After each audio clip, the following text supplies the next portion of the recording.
Roella, it's a pleasure to be talking to you. With regard to your radar commission, you're leading this fantastic band with you on keyboards, your electric bass and drums. Can you tell me about the other musicians and how you came together?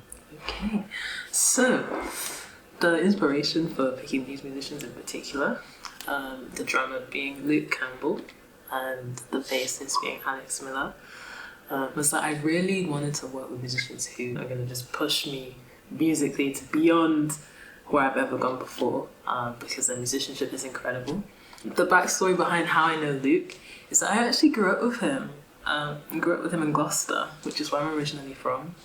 And we grew up playing in the same church, attending the same church and jamming afterwards. And he was like the first person I actually learned to play with, and it was like so much fun. Like it'd be like church would be open and we jump on the instruments and then everyone would just be jamming and having the greatest time.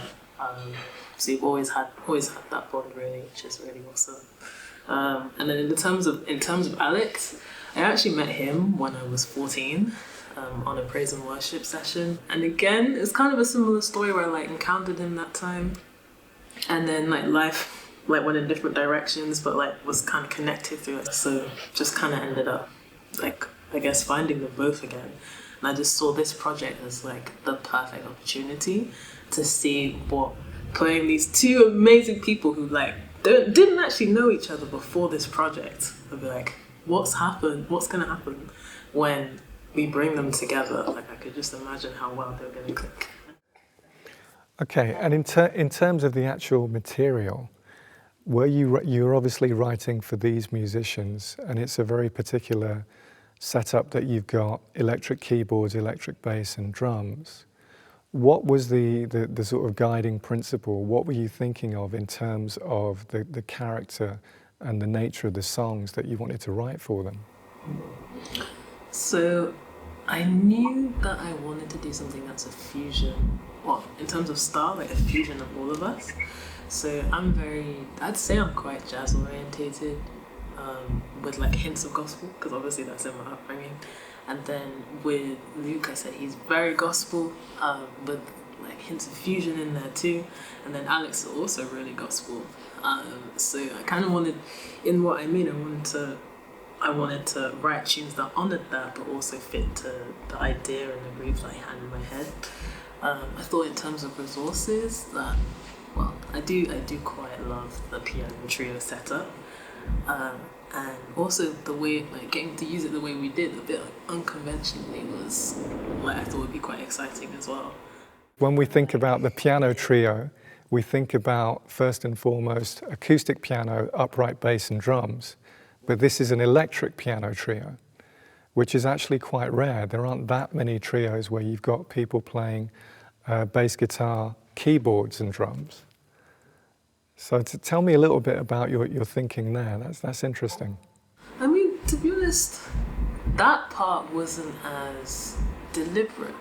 But I think when I think back over it, and I actually think into what led me to that decision, it's gonna be that fusion of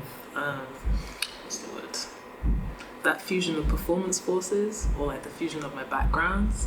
So the jazz background being the acoustic piano, upright bass, and drums, but then with the more gospel theme, erring to favor the electronic instruments, and just kind of the two just meeting in the middle for me. I didn't even have to think too hard about it. It was just, this is what's gonna happen. This is what makes sense. Because one of the things that really jumps out for the listener is the fact that this is very funky, very soulful, danceable music.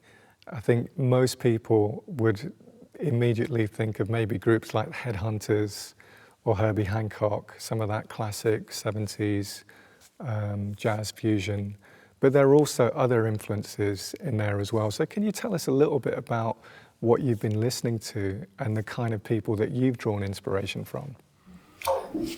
Okay, so funnily enough, I kind of drew from old and new for this. So if I talk about the first tune, Melting Pot, what actually inspired that was Domi and JD Beck.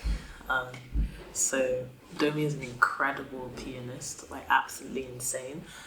Literally around my age, and I look up to her so much. I had the pleasure of meeting her like on campus at Berkeley, like, and I think she's graduated now. But I'm so glad that I got to meet her and JD Beck.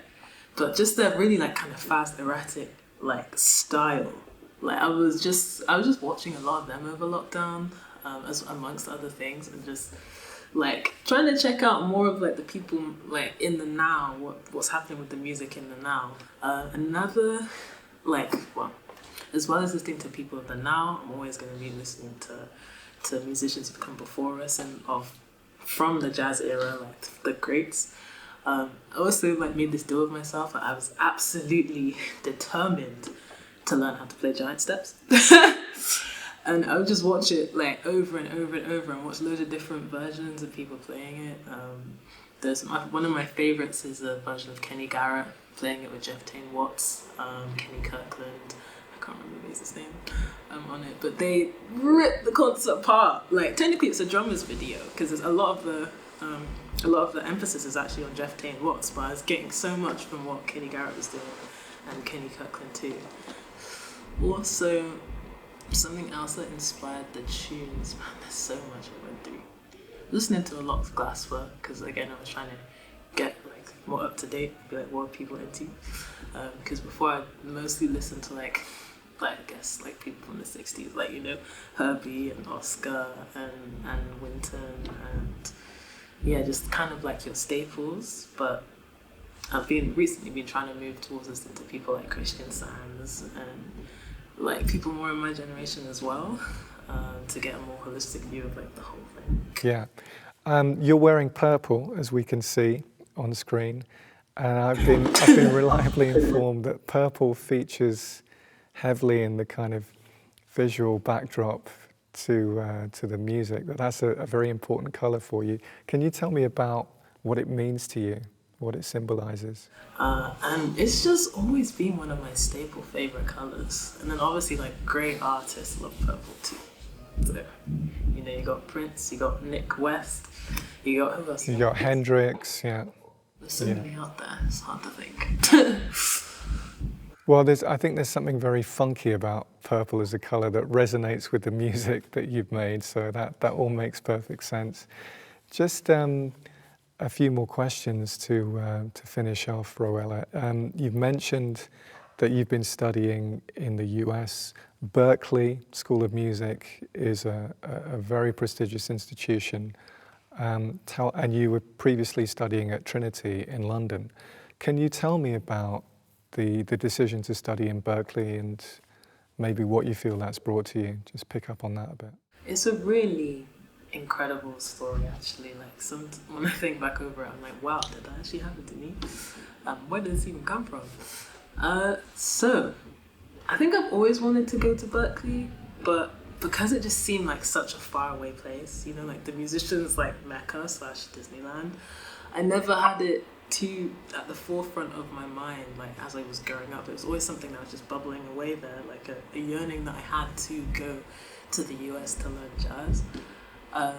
That particularly, like I wanted to do that because, well, when you want to really learn the ins and outs of the music, you're gonna go to the source, and that's how I feel about going to the US to study jazz, because jazz is Black American music, and learning it from the creators is what I felt I needed to actually be learning it in depth, and really get into how they think it through, and I really connect with that too. It's great to talk to you, Great and best of luck with the band and the next part of the journey.